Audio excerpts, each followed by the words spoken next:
नमस्कार दोस्तों, OCN network में आपका स्वागत है। मैं हूं ओमकार चौधरी। 2 दिन के इजरायली अटैक में ईरान के 138 लोग मारे जा चुके हैं। वहां के रक्षा मंत्री ने ये धमकी दी है, चेतावनी दी है ईरान को कि जिस तरह कल रात उन्होंने पूरे इजराइल पर करीब 100 के करीब मिसाइलें दागी हैं, जिनमें से 6 मिसाइलें तेल अवीव में भी गिरी हैं। और इसकी पुष्टि तो नहीं हुई, लेकिन ऐसी जानकारी है कि इजरायली रक्षा मंत्रालय पर भी एक मिसाइल ने हिट किया है।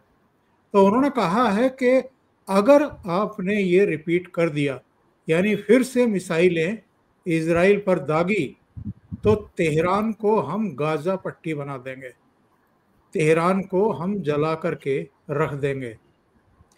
दूसरे दिन भी इजराइल ने ईरान के परमाणु ठिकानों पर अटैक किए हैं और दूसरे दिन की फिगर आ गई है, 60 की मौत हुई है, 350 घायल हुए हैं। ये शुक्रवार की रात की फिगर है। शुक्रवार की सुबह भी अटैक किए गए थे, जिनमें 78 लोगों की मौत हुई थी, 9 न्यूक्लियर साइंटिस्ट मारे गए थे, 20 कमांडर मारे गए थे। इनमें इनके आर्मी चीफ भी शामिल हैं ईरान के। और जो ईरानी मिसाइलें हैं, इनकी टोटल संख्या 150 के आसपास बताई गई है।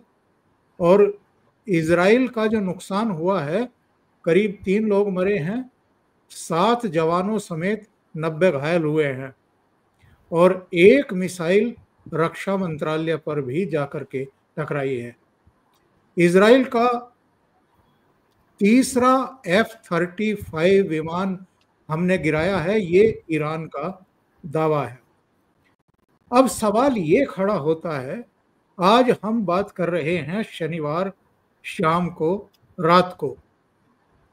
ये शनिवार की रात तय करेगी कि अब ये युद्ध किस दिशा में बढ़ने वाला है।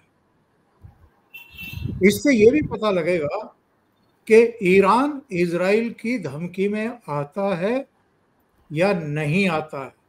वहाँ के सुप्रीम लीडर अयतुल्ला खमैनी, उनका तो कहना है कि अब इजराइल इस युद्ध से बाहर निकल नहीं सकता, उसी ने शुरुआत की है और इस कहानी का खात्मा हम करेंगे। यानी ईरान भी अब पीछे हटने को तैयार नहीं है। और आज की रात ये भी बता देगी कि इजराइल की तरफ से क्या उसी ताकत के साथ, उसी कैपेसिटी और जिसको कहते हैं कि मारक क्षमता के साथ वो तीसरी रात को भी ईरान पर हमला करता है। और चौथी बात, सवाल ये उठ रहा है कि अगर ये मामला लंबा खिंचता है तो इसके प्रभाव क्या पड़ने वाले हैं। हमारे यहाँ तो बहुत लोग हैं जो ऐसी स्थिति में तुरंत ये कहना शुरू कर देते हैं कि भारत को किसके साथ खड़ा होना चाहिए, ईरान के साथ खड़ा होना चाहिए या इजराइल के साथ खड़ा होना चाहिए। मेरे विचार से आज उनको जवाब मिल गया होगा, क्योंकि एससीओ की तरफ से एक प्रस्ताव आया था इजराइल की निंदा करने का, और भारत ने उससे अपने आप को अलग कर लिया है। भारत ने कहा है कि हम जो इस पर चर्चा हुई है निंदा प्रस्ताव लाने के लिए, हम उस चर्चा तक में शामिल नहीं हुए हैं। और ये किसी से दबी छिपी बात नहीं है कि भारत पर चाहे आतंकवादी अटैक हो या दूसरे देशों के अटैक हो, ईरान ने कभी उन अटैक्स की निंदा नहीं की। और इजराइल कारगिल समेत कई टाइम पर मजबूती से भारत के साथ खड़ा हुआ दिखा है। मेरे साथ 2 खास मेहमान जुड़ रहे हैं, धीरेन्द्र पुंडीर, वरिष्ठ पत्रकार दिल्ली से, और वरिष्ठ पत्रकार वीरेंद्र नाथ भट्ट, लखनऊ से। दोनों को जोड़ करके हम चर्चा को आगे बढ़ाएंगे। आप दोनों का बहुत स्वागत है। नमस्कार। नमस्कार सर। धीरेन्द्र जी, आपके पास आता हूं। पहले जो इस समय सिचुएशन है और एससीओ का जो प्रस्ताव आया था बड़ी चालाकी के साथ, जाहिर है चीन ने तैयार कराया था, उससे भारत ने अपने आप को अलग कर लिया है कि हम किसी के साथ भी देखना नहीं चाहते। और खास तौर से इजराइल की निंदा वाला प्रस्ताव तो भारत उसके साथ खड़ा ही क्यों होगा। तो हमारे यहाँ भी बहुत लोग हैं जो ईरान के द्वारा किए गए अटैक पर तालियां बजाते हुए दिखाई दिए। शायद इन लोगों को अंदाजा भी नहीं है कि इजराइल के डिफेंस मिनिस्टर ने जो धमकी दी है, चेतावनी दी है, वो अगर वास्तव में उस पर आ गए तो तेहरान का भी वो वही हाल करेंगे जो गाजा पट्टी का किया है। हालांकि गाजा पट्टी बहुत छोटी जगह है और तेहरान जो है वो ईरान की राजधानी है। देखिए, मैं एक बात तो ये है, सबसे बड़ी बात जो है कि भारत अब अपनी एक विदेश नीति को एक अपने तरीके से चला रहा है, जिसमें उसको किसी भी किस्म की तुष्टीकरण के लिए यानी अंदर की वोटों के लिए उसको बाहर चोट नहीं सहनी है। सबसे बड़ी बात यह है कि इतने लंबे समय से ये पॉलिसी कभी नहीं थी। यूपीए तक हिंदुस्तान की पॉलिसी अगर आप देखेंगे तो वो एकदम ये एक बहुत बड़ी विचारधारा ये रही है। मैं देखता हूँ तमाम एक्सपर्ट्स को भी मैंने देखा है, उनको जब मैं पढ़ता हूँ तो वो एक किस्म का सैचुरेशन रखना चाहते हैं कि देखिए सिर्फ यही नहीं है कि तुष्टीकरण है, भारत के हित भी बहुत ज्यादा है मिडिल ईस्ट में। इस तरह की बातचीत, यानी मिडिल ईस्ट के भारत में कोई हित नहीं है लेकिन भारत के हित हैं और भारत वहां से अपनी आबादी को साधता, ये वो एक नैरेटिव आप तक चलता था। लेकिन 2014 के बाद एक कंप्लीट शिफ्ट आपको दिखता है। जो पहले ईरान इजराइल के उसका यहाँ वो स्वागत करता है वहां के प्रधानमंत्री का, और उसके बाद फिर यहाँ से भारत के प्रधानमंत्री पहली बार जाते हैं और कोई बैलेंसिंग नहीं करते कि फिलिस्तीन भी जाना है, फिलिस्तीन वो अगली बार जाते हैं। तो ये बहुत बड़ी क्लैरिटी थी। अब ईरान के साथ लंबे समय से भारत के ठीक रिश्ते इस तरह से हैं कि भारत ने वहां तेल के साथ दोनों का, चूंकि अमेरिका के एक समय में दोनों के प्रेशर था, एक इजराइल और ईरान के साथ तो बहुत लंबा उनका चल ही रहा है लंबे समय से। भारत को ईरान के साथ जो तेल का जो उस ईरान पर जितना प्रेशर था उसका फायदा भारत को तेल पर कहीं ना कहीं मिलता था और भारत उसके साथ एक संबंधों के फायदे में था।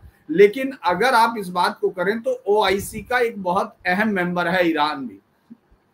ओआईसी ने आज तक हिंदुस्तान के खिलाफ लंबे समय से काउंटलेस, मैं काउंटलेस कह रहा हूं क्योंकि हर उनका जो प्रस्ताव होता था, हर मीटिंग होती थी, उसमें भारत के खिलाफ जो है कश्मीर के लिए पाकिस्तान का साथ दिया जाता था। उसमें ईरान भी मुख्य पार्ट रहता था, कोई ऐसा नहीं है कि नहीं होता था। 57 कंट्री एक साथ करते थे। तो भारत की पॉलिसी कभी भी ये नहीं थी कि वो इस बात को ये कह सके कि ओआईसी में जो ये हो रहा है बदले में मेरे से आप जो मांगते हैं, जो मैं बिना शर्त आपका समर्थन करता हूं, उसका कोई अर्थ होता है क्या।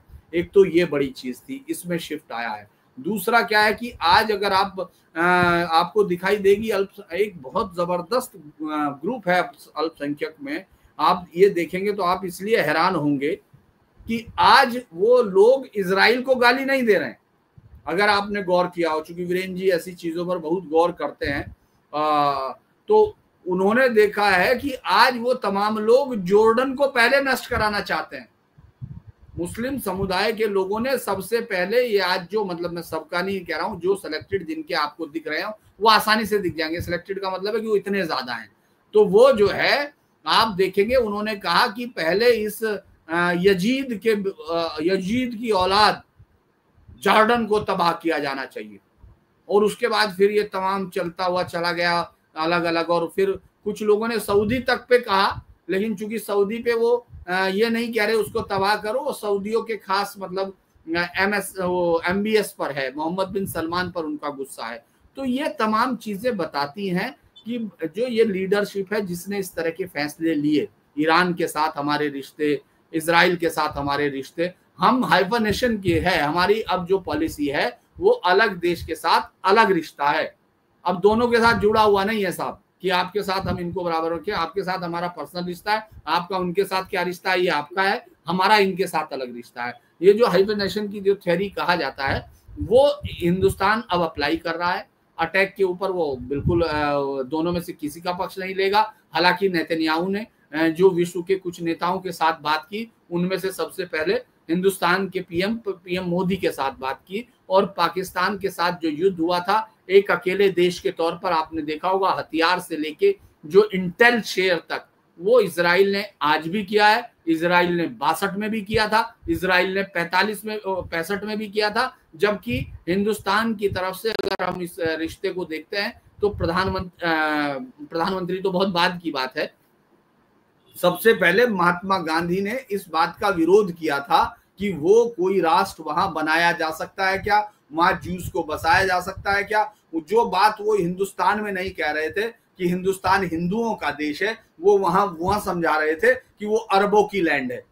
बेसिकली ये सेम बात आपको नेहरू ने की। और आपको मालूम, मैं थोड़ा दर्शकों के लिए बता रहा हूं चूंकि कई बार 1 मिनट चली जाती है डिबेट। आप ये सोचिए 47-48 में भारत ने पहले प्रस्ताव का विरोध किया था, तो लोगों ने सोचा कि जाने क्या होगा, विरोध होगा, क्योंकि जनरली तो उसके बाद से लगातार भारत ने समर्थन किया जब तक कि मोदी सरकार नहीं आई। आप जानते हैं उसमें यह था कि उसको डिवाइड करना था फिलिस्तीन को, मतलब जो लैंड थी उसमें यहूदियों का पार्ट होना था। और चूंकि दोनों आपके पुरोधा देश के प्रथम प्रधानमंत्री और देश के राष्ट्रपिता दोनों ये कह चुके थे कि धर्म के आधार पर कोई देश नहीं बनेगा। अपना बन गया था, अपना बन गया धर्म के आधार पर, उनको दिक्कत नहीं थी, लेकिन दूसरा नहीं बनना है। ये जो चीजें हैं ये बताती हैं कि भारत की राजनीति, भारत की दिशा अब सीधे तौर पर देश के लिए है। दरअसल राष्ट्रहित में मैं ओंकार सर दोबारा उसको बता देता हूं, मैं कई बार बोल चुका कि देश हित में आपको ये निकाल के जब घर से निकले तो इसको डब्बे में बंद करके चले जाएं घर, और वापस आके धो के फिर लगा लें। यहाँ लेके जाना है और यही लेके आना है, यही पूरी दुनिया का नियम है। लेकिन हिंदुस्तान का नियम अलग है। और एक नाटक बहुत शानदार था कि हम लोग जो है नैतिक और गुट निरपेक्ष है। आप जब पिटते हो कोई आपको पूछता नहीं है। इस गुट निरपेक्षता की वजह से जब 49 में चाइना घुसा था तिब्बत में, तब आपको दुनिया के किसी भी तरह से नहीं, और आप चुप थे। तो लिहाजा ये मुझे लगता है ईरान के मसले में भारत का यही रुख रहेगा। हमको जो फायदा होगा हम उसके साथ खड़े होंगे, सीधे तौर पे बात।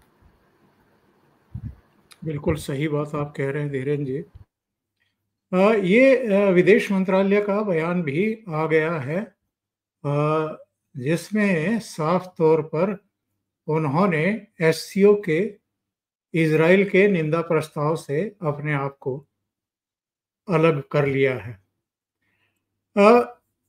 भट्ट साहब, मैं आपके पास आता हूं, कुछ तस्वीरें शेयर करते हैं दर्शकों के लिए। ये तेल अवीव का है जो ईरानी बैलिस्टिक मिसाइल थी, उसका ये नतीजा है जो तेल अवीव यानी इजराइल की राजधानी में बिल्डिंग्स पर टकराई है, बिल्डिंग का क्या हाल हुआ है।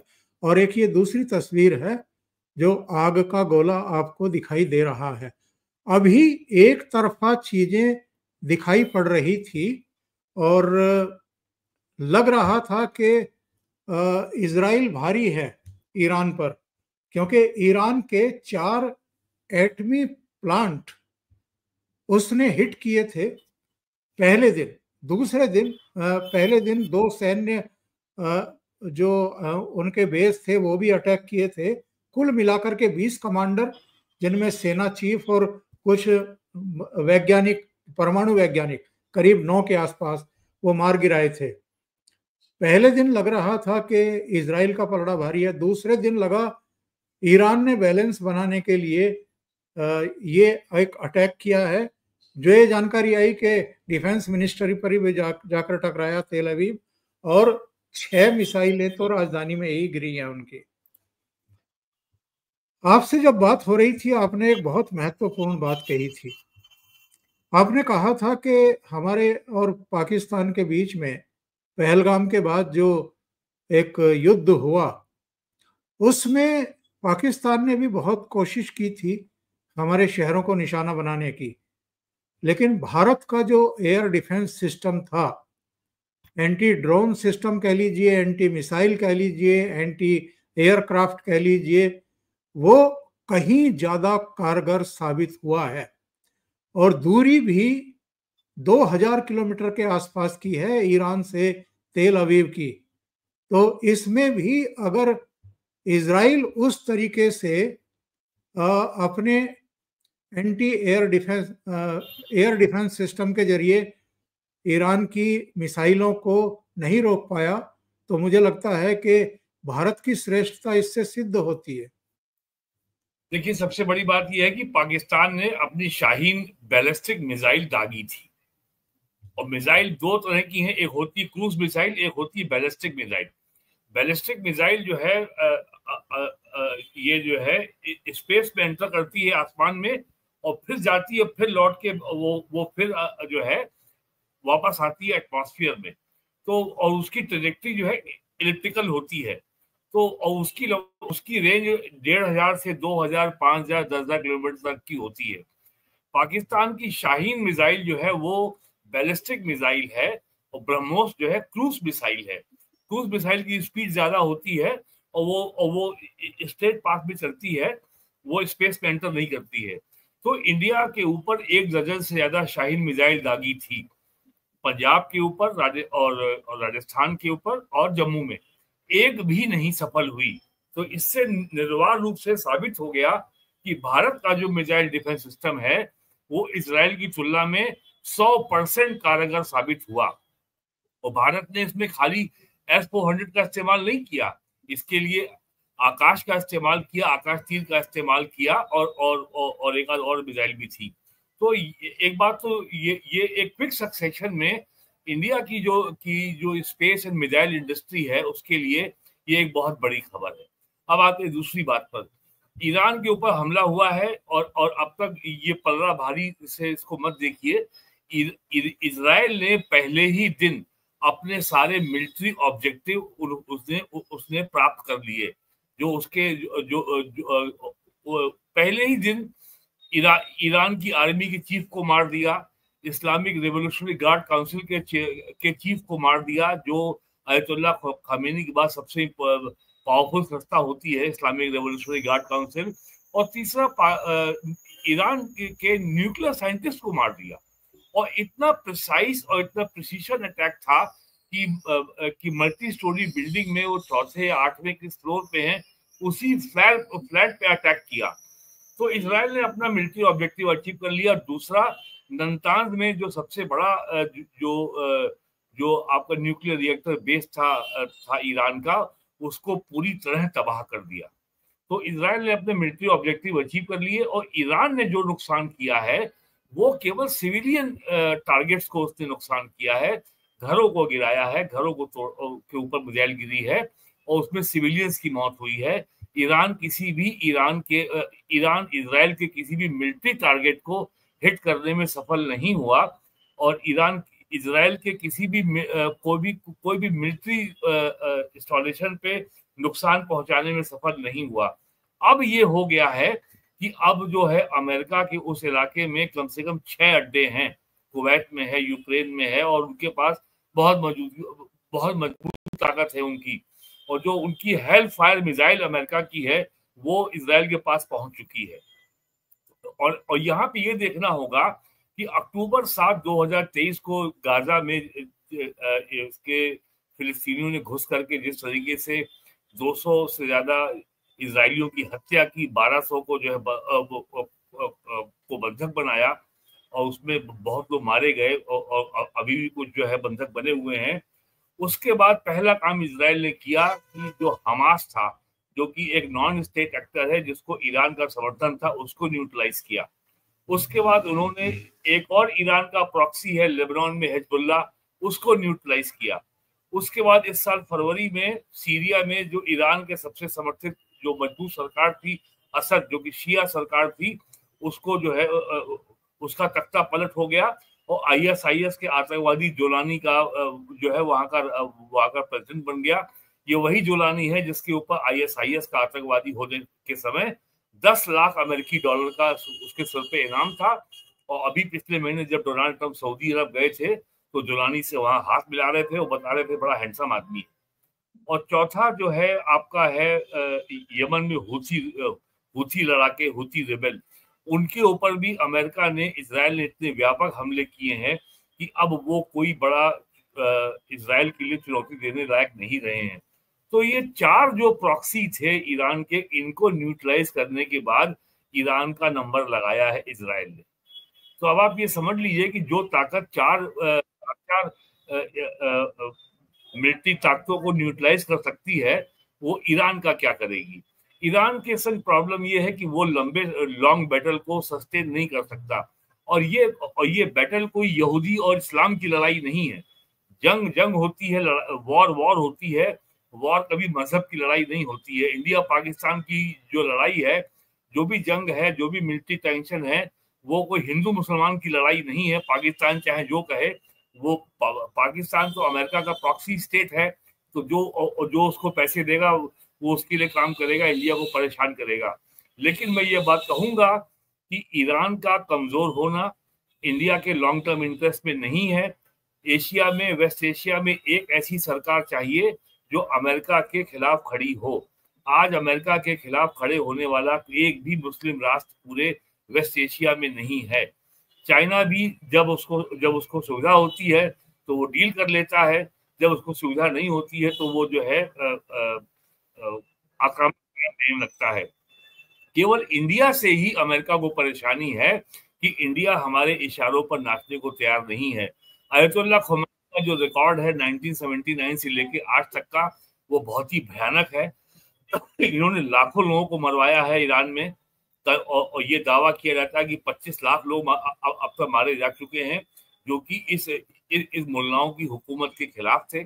और आज की तारीख में ये कहा जाता है कि 80% आबादी जो है वहाँ मुल्लाओं की सरकार के खिलाफ है, इनसे मुक्ति चाहती है। तो और ये बात अब एकदम स्पष्ट है कि अयतुल्ला खुमैनी को इतना बड़ा पंगा नहीं लेना चाहिए था, लेकिन अब ये काम 45 साल से यही कर रहे हैं। लेबनान में हिजबुल्लाह को इन्होंने खड़ा किया 1982 में, और हमास को खड़ा किया था इजराइल की मोसाद ने यासिर अराफात के खिलाफ। बाद में हमास फिर इनके पाले में आ गया। सीरिया से इनका रिश्ता बहुत पुराना है ईरान का। तो ये जो लड़ाई चल रही है, अब मुझे नहीं लगता कि ईरान का कोई भविष्य अब रह गया है। जी जी, एक बार जरा धीरेन जी को जोड़ लेते हैं, फिर उनको जाना होता है। धीरेन जी, क्या रूस और चीन इसमें कूद सकते हैं? हालांकि जल्दबाजी है अभी, लेकिन अगर वो किसी भी रूप में इन्वॉल्व होते हैं, ईरान की मदद के लिए आते हैं या कुछ भी करते हैं, अभी तो पुतिन की तरफ से भी, यानी रूस की तरफ से भी, चाइना की तरफ से भी यही बयान आ रहे हैं कि टॉक्स के जरिए तनाव को कम किया जाए और संघर्ष की स्थिति को टाला जाए। लेकिन दोनों ईरान के साथ खड़े रहते हैं, ये तो हमें और आपको पता है। अगर वो इसमें इन्वॉल्व होते हैं किसी भी रूप में, तो क्या पेचीदगियां और बढ़ने वाली हैं? आप म्यूट हैं शायद। धीरेन जी, आप म्यूट हैं। देखिए, मौजूदा हालात में नहीं लगता सर कि सीधे तौर पर ये देश इसमें ईरान का साथ देंगे, क्योंकि बहुत ज्यादा ओपनली या उनकी तरफ से सेना का कोई मूवमेंट, इस तरह की कोई भी संभावना दूर दूर तक नहीं है। क्योंकि रशिया में इतनी बड़ी जो यूक्रेन के साथ वॉर में बहुत ज्यादा उसका, अगर मैं ये कहूँ कि नुकसान हो चुका है। आप ये देखिए कि इर्कुत्स्क जाकर उसको यूक्रेन के जो ड्रोन थे उन्होंने अटैक किया था, उसकी 37% एयर पावर नष्ट कर दी जो बम वर्षक थे। तो लिहाजा उसके पास एक और फ्रंट खोलने का अभी कोई समय नहीं होगा, कोई ना हिम्मत होगी, क्योंकि अभी पुतिन को उससे पार पाना, एक छोटा सा देश उसके साथ उलझा, और वो लगातार अब मतलब इसमें ये कहें कि अब वो बराबरी पर आ रहा है यूक्रेन। शुरुआती पिटाई के बाद अब वो जो है बराबरी पे आ रहा है। उन लोगों की बहुत सारे नुकसान हुए, लेकिन अब अगर हम देखते हैं तो वो पलट के हमले कर रहा है और बहुत अच्छे से हमले कर रहा है। और जो रूस का महाशक्ति का भ्रम है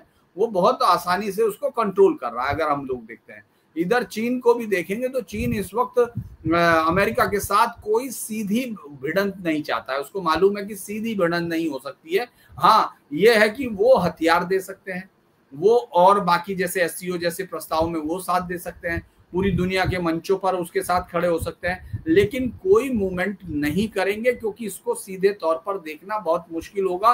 क्योंकि आप रूस को लंबे समय से एक एक्सिस बनाते हुए जरूर देख रहे हैं, चीन, रूस, ईरान, ये सब है। ईरान, चूंकि ईरान को अगर हम लोग ये देखते हैं कि लंबे समय से उसने अपने ड्रोन का एक बहुत विकसित वर्जन भी पिछले कुछ समय से, अगर आपको याद होगा किस तरह से रशिया को दिए गए ड्रोन्स हैं, अलग जगह अटैक किए, ये भी कहा गया कि रशिया को ड्रोन दिए गए, वो पूरी दुनिया में सप्लाई करने की स्थिति में आ गया। ईरान को ये अपने, देखिए ईरान कोई छोटा मुल्क नहीं है, ईरान कोई ऐसा भी मुल्क नहीं है जो बाद में आर्टिफिशियली क्रिएट किए गए मुल्क हो। ईरान एक लंबे समय से सतत रहने वाली सभ्यता है जिसका बीच में धर्मांतरण हो गया कंप्लीट तौर पे, क्योंकि उसने इतिहास में कुछ ऐसी गलतियां हमेशा होती हैं। जो उनका रोमन बाइजेंटाइंस के साथ वॉर हुआ, उससे पर्शियंस थोड़ा कमजोर हो गए थे, जिसकी वजह से जो एक आंधी उठी अरब से और उसने उसको ले लिया। लेकिन आप ये डिफरेंस जरूर देखिएगा कि वहां अभी भी इतनी ताकत है, क्योंकि ये बहुत लंबा गैप है जो आपने बताया।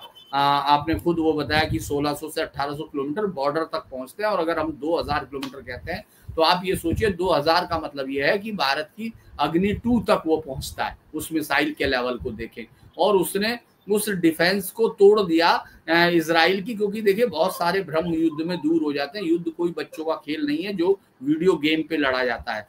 इसीलिए आप देखेंगे इतने लंबे समय तक भारत के साथ इतने युद्ध हुए पाकिस्तान के, लेकिन कभी भी चीन ने अपनी सेना की तरफ से मूवमेंट नहीं किया, जबकि वो ये चाहता रहा पाकिस्तान की वो इस तरह का कोई फ्रंट ओपन करे, चाहे वो प्रतीकात्मक करे, कभी प्रतीकात्मक भी नहीं हुआ। और इस वक्त चूंकि अमेरिका की, हम लोग अमेरिका की टिप्पणी को गौर नहीं कर रहे हैं।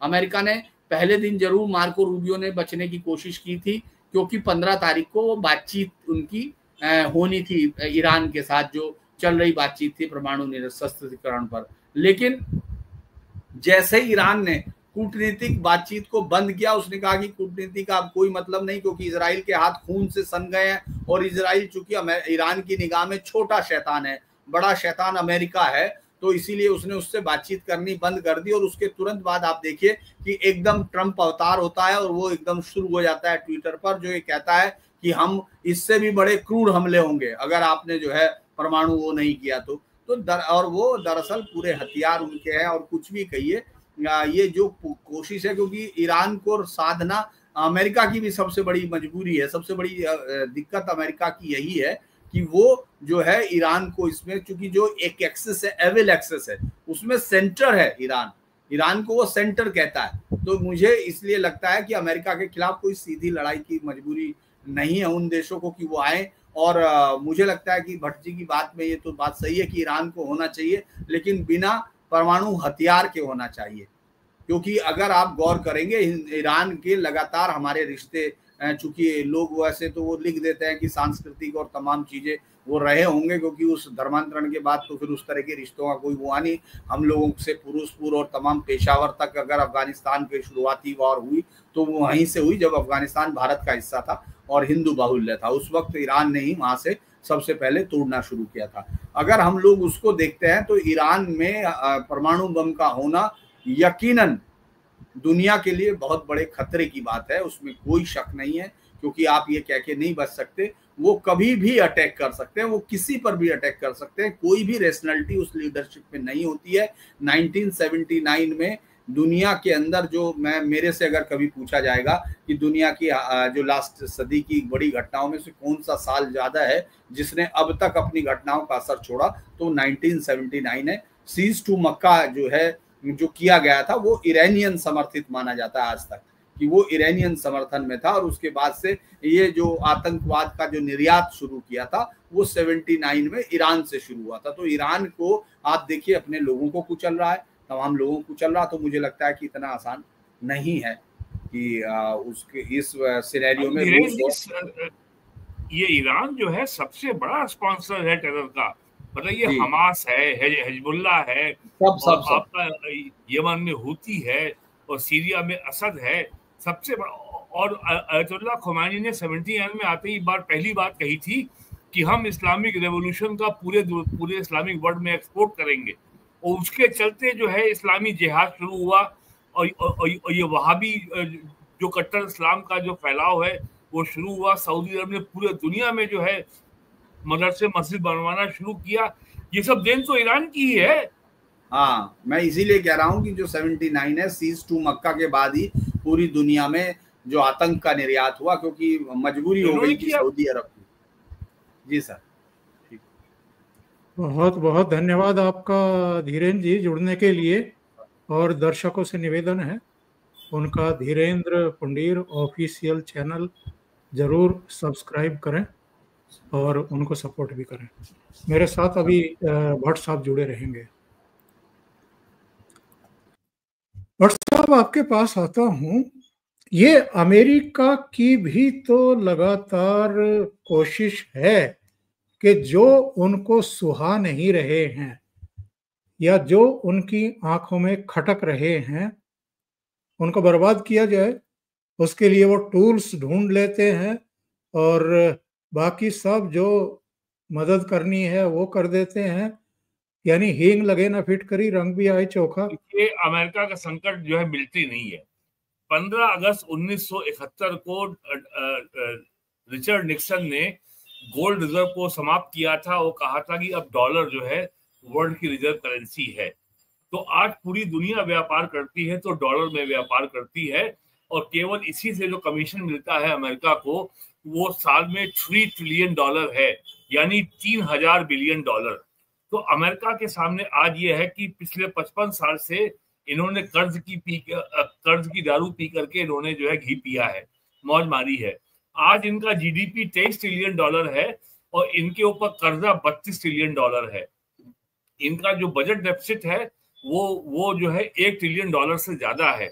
और अमेरिका की इकोनॉमी का सीधा प्रिंसिपल ये है कि जिस दिन आपका डिफेंस एक्सपेंडिचर और एनुअल जो आपका कर्जे पे जो ब्याज देना है, अगर ब्याज ज्यादा हो गया तो वो इकोनॉमी फिर आपकी वायबल नहीं रहेगी, कुछ आपको करना पड़ेगा। तो अमेरिका को अपनी इकोनॉमिक हेजेमोनी, अपना इकोनॉमिक प्रभुत्व, डॉलर का प्रभुत्व को बनाए रखने के लिए पूरे दुनिया में हथियारों की होड़ और दुनिया को जंग में झोंकने का जो उनका अभियान है उसको चलाए रखना है हर हालत में। और जिस तरीके से आज से 25 साल पहले यूरोप में यूरो आया और अब ब्रिक्स बनने के बाद जिस तेजी से इंडिया है, रशिया है, चाइना है, ब्राजील है, साउथ अफ्रीका है, अपना व्यापार डॉलर से हटा करके अपनी करेंसी में करने की सोच रहे हैं। चाइना और सऊदी अरब के बीच में पूरा व्यापार येन में हो रहा है। इंडिया और यूएई का व्यापार रुपी में हो रहा है।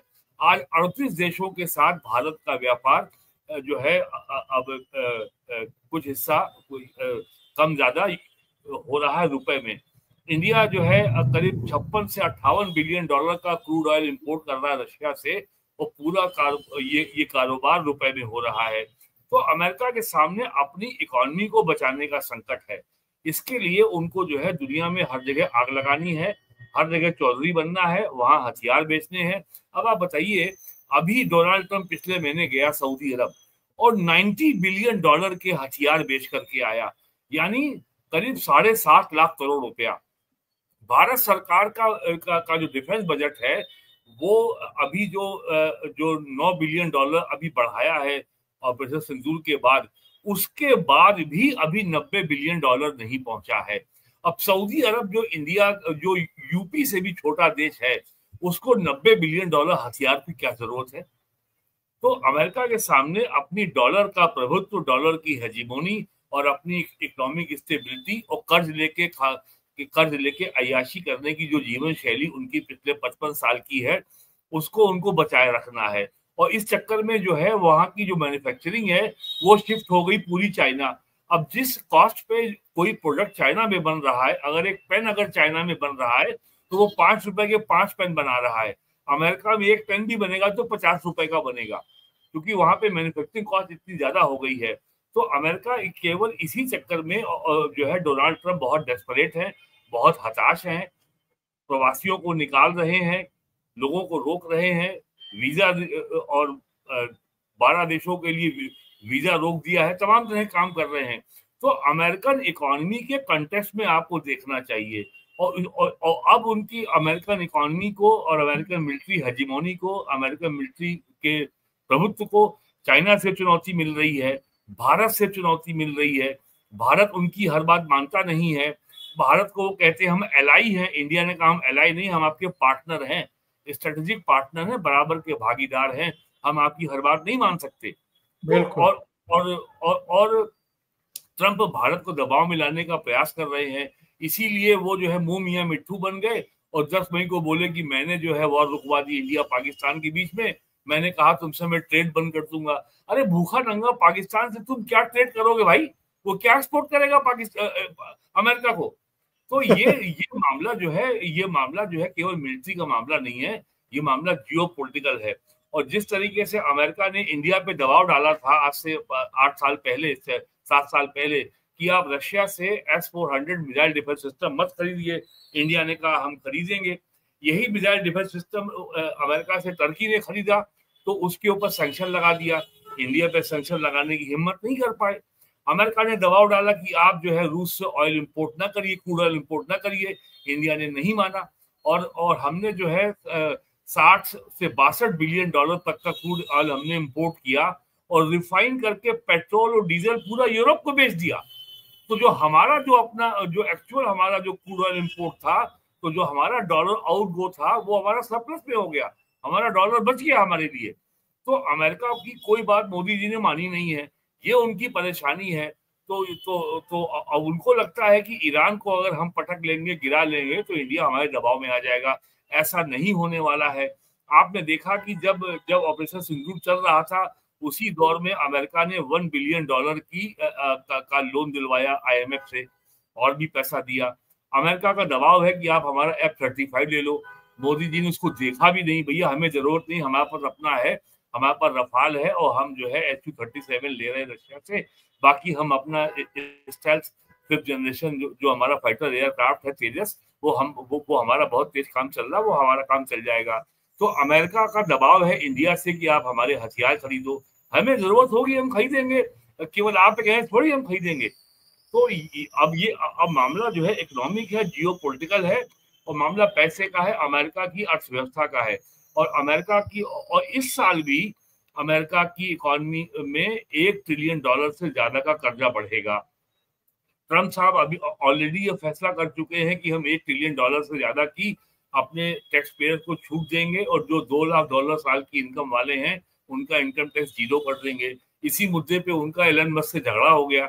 एलन मस्क को आपने जो है आप इसलिए लाए थे कि वो एक आपने नया विभाग बनाया था, डॉज, डिपार्टमेंट ऑफ गवर्नमेंट एक्सपेंडिचर, और उसने जो है बहुत मेहनत की और उसने $500 बिलियन का खर्चा कम किया। इसने खर्चा कम किया, डोनाल्ड ट्रंप ने उसका दुगना बढ़ा दिया, तो उनका भी झगड़ा हो गया, वो भी अलग हो गया। तो मामला इस रूप में देखिए, ये मामला जो है अमेरिका में जो आने वाला आर्थिक संकट है उसके चलते ये पूरे दुनिया में आग लगाना अमेरिका का धंधा पुराना है। इन्होंने आज से 20 साल पहले वेपन ऑफ मास डिस्ट्रक्शन की कहानी गढ़ी और हमला किया, इराक पे सद्दाम हुसैन को मार दिया, लीबिया पे हमला किया, कर्नल गद्दाफी को मार दिया, फिर इन्होंने ISIS को पैदा किया से 10 साल पहले और अल्टीमेटली सीरिया की सरकार को इन्होंने गिरा दिया। तो जो इनके विरोध में था, जो देश इनके लिए चुनौती में था, कोई रह नहीं पाया।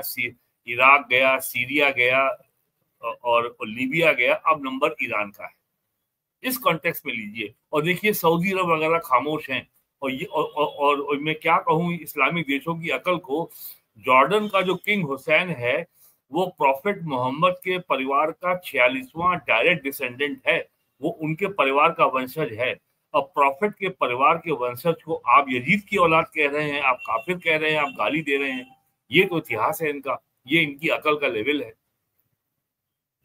बहुत बहुत धन्यवाद भट्ट साहब जुड़ने के लिए और बहुत महत्वपूर्ण टिप्पणियां करने के लिए।